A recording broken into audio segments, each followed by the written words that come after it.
Hello everyone, this is DesTr0 and welcome to my first ever YouTube video. Now today guys, I want to talk about a video game that is very special to me, as it is currently my favorite game of all time, The Legend of Zelda: Breath of the Wild. However, I do not want to do a review of the game, not quite yet, as that would take an extraordinary amount of time, and my playthrough of the game isn't super fresh in my mind, as I did start it back in 2017, just as the game launched. But that is actually what I kind of want to talk about today. Those first memories of playing the game, as that does constitute a very interesting and special period of time. So without further ado, I present to you today what I would call the golden age of Breath of the Wild. Let's do this.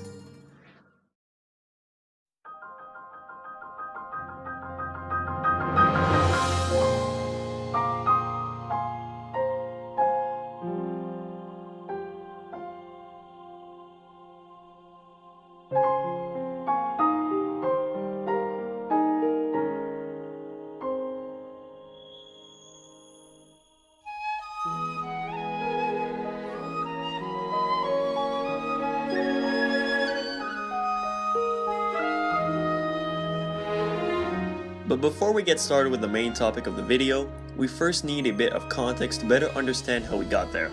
So, as you may or may not remember, Breath of the Wild released March 3rd, 2017 after numerous delays. Enough delays, in fact, to go from being a planned Wii U exclusive to also being a Nintendo NX launch title, which we had learned a couple months prior was actually, well, the Nintendo Switch we now know and love. We had gotten a couple of sneak peeks of the game here and there over the previous years, but it was only in June 2016, during Nintendo's E3 presentation, that we got our first look at the final build of the game. We got a trailer that showcased Link in a massive open world game that let you do all sorts of cool stuff with the physics and the environment, and it finished off with the title we had been waiting so long for, Breath of the Wild. My hype levels were through the roof at the time. Then, the game got a bunch of coverage during the Treehouse in the following days. I tried to not watch too much of it to avoid spoilers, though I did still want to see some gameplay. But it wasn't until halfway through January 2017 that we would get more info on this game, during the Nintendo Switch presentation event. Like, for example, when is it coming out? That's one of the things we were going to learn in this presentation that showcased all sorts of aspects of the console, as well as certain games that were coming out later for it in the spring or summer. But obviously, they kept the big one for last, and oh boy did they not disappoint. Because the second and final trailer of Breath of the Wild Nintendo gave us is one of the greatest gaming trailers out there. Period. And its music is easily one of the best Zelda tracks. A trailer music, mind you. That's wild. But there's a good reason Smash Ultimate's only trailer music is this one. Okay, enough rambling. So, this trailer gave us a look at some story points, but most importantly, it gave us a date. March 3rd, 2017, so in just a couple months. There had already been rumors floating around that this was going to be the date, and I was aware of them, so it was more of a confirmation of what I knew rather than a surprise. It was good to know nonetheless. And so began the final stretch. 1 week before the game was releasing, things were getting very exciting. But now I have to talk about something important. With the Switch's immense success, it is easy to forget the amount of pressure that was on this one game. Not only was it a new main series Zelda game in 5 years, but it also carried the future of an entire console on its shoulders. Seems a bit extreme? Well, let's start by discussing the Zelda franchise first. The last home console Zelda game we had gotten was Skyward Sword in 2011, and so, people were ready for a change-up in the formula of the franchise. But DesTr0, there's also the Wii U HD ports of Wind Waker and Twilight Princess! Shut up. Please shut up. Skyward Sword was accused of being too linear and of holding the player's hand too much.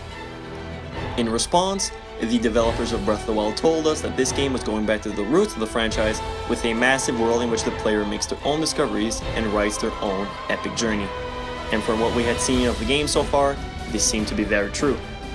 This promise resonated with a lot of fans who were ready to dive into this deep adventure. In short, it had a lot to live up to as a Zelda game, marking the debut of a new direction for the franchise. But not only that, Breath of the Wild also had to save the face of Nintendo. We have to remember that they were coming off of a rough Wii U console lifespan, with very poor sales compared to the Wii and DS family. And, in general, Nintendo's 2016 was very weak in terms of quality of releases, with Star Fox Zero, Paper Mario Color Splash, Metroid Prime Federation Force, etc., which means that some people were starting to lose faith in the company. The two seem linked together, pun unintended. If Breath of the Wild was good, then the Switch would have a much better chance of success. Because what else were people going to buy their Switches for if it wasn't Breath of the Wild? Want to Switch? Yeah, right. And so, the moment of truth arrived. Was the game any good? Game critics and journalists started dropping their scores, and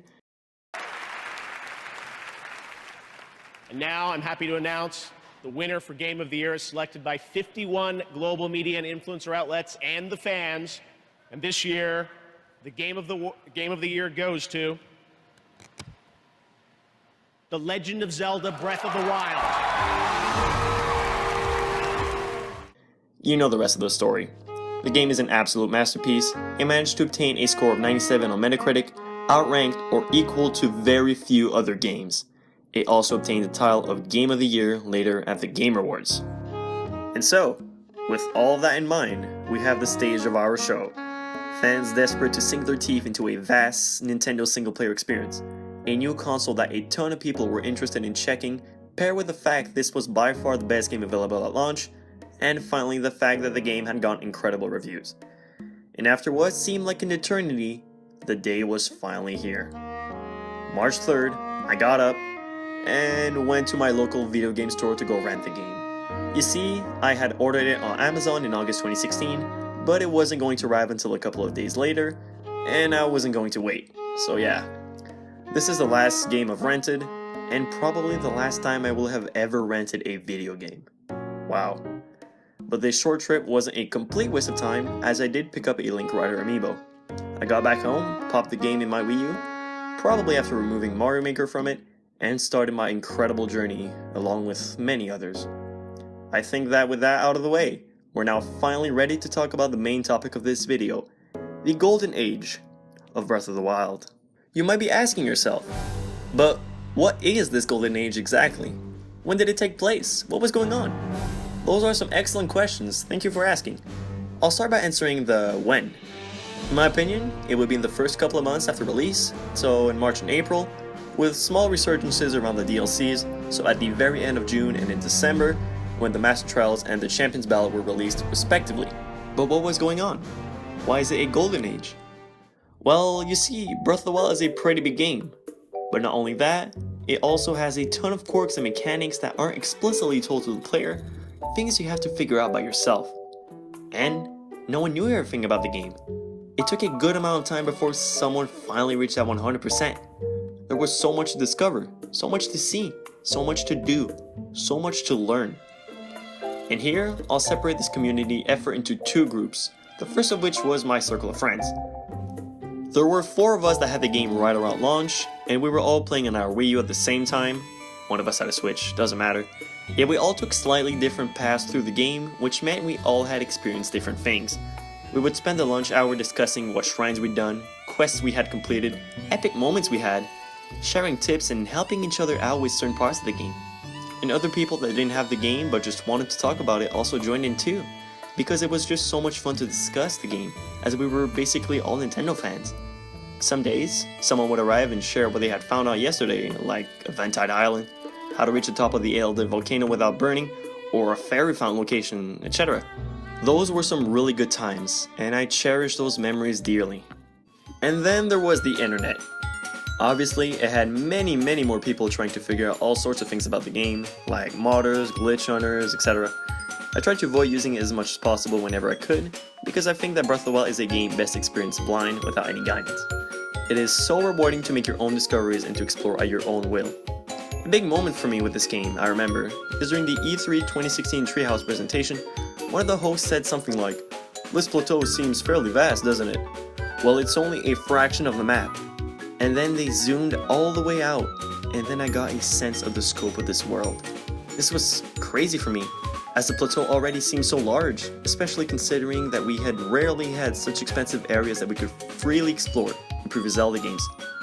But yeah, anyway, the internet had a lot more manpower. And even if I try not to use it, since I was interested in the game, I got some Breath of the Wild related videos in my recommended YouTube videos. I would watch some of them, especially the ones that gave tips and tricks, because I was always on the hunt for these weird mechanics that can really help you out throughout the game. There was only so much that my friends and I could discover by ourselves. Like, one day, when I learned that you could equip an elemental weapon as a way to increase or lower your body temperature. Very useful if you don't want to change your armor all the time. Or, one day, when I learned how to restock shop items in a random respawn video, I'm pretty sure. This was important for me, as I wanted to upgrade some armor that required a bunch of bugs and lizards, and gathering those manually kinda sucks, but Beal is able to sell you a limited amount of them, which can help out. Well, with this trick, it wasn't so limited anymore, as long as you had the rupees. I'll fill you in if you don't know how this works exactly. What you have to do is, once you've emptied a certain item in the shop, is go spend the night in the opposing quadrant of the map. For example, let's say you buy some smotherwing butterflies from the beetle at East Akala stable. All you have to do now is work to the southwest quadrant, sit at a campfire until morning, then go back and ta-da! You should be restocked on those. This trick doesn't work for arrows, unfortunately. So yeah, just a bunch of random useful tips that would show up from time to time in my feed. And also, you could occasionally find a good troll online. Maybe you'll even recognize yourself in the following clip.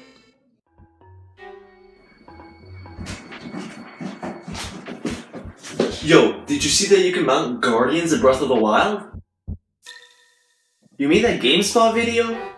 Come on man, it was uploaded April 1st. I thought you knew it was fake. Yeah? Well, my mom told me that you were adopted. Your mom? You mean our mom? What? Wait, what? That doesn't make any sense. Who wrote that joke? Yes, on April 1st, 2017, nearly a month after release, GameSpot dropped an incredible video that showcased how you could mount Guardians by first crafting a legendary item composed of some of the rarest materials in the game. I've read stories of people in the comments that spent hours gathering the resources just to end up cooking W's food. I remember watching this video for the first time in a hotel room as I was out of town for a volleyball tournament and showing it to one of my teammates who was also really interested in the game. I knew it was fake, but I wish so much it was real. That would be so cool.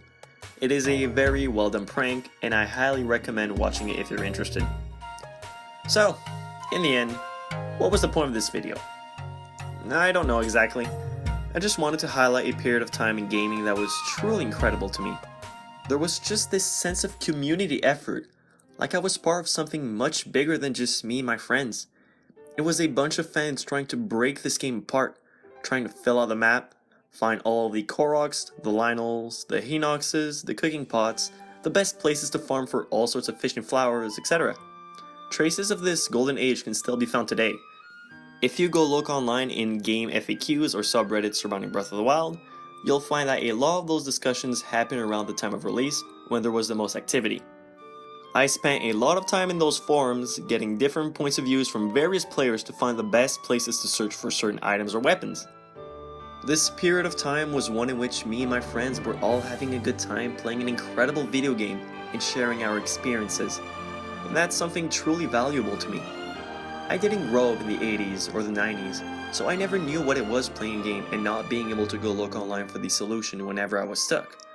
Instead, having to talk to friends, or waiting for a magazine that discussed it, or even calling the Nintendo hotline.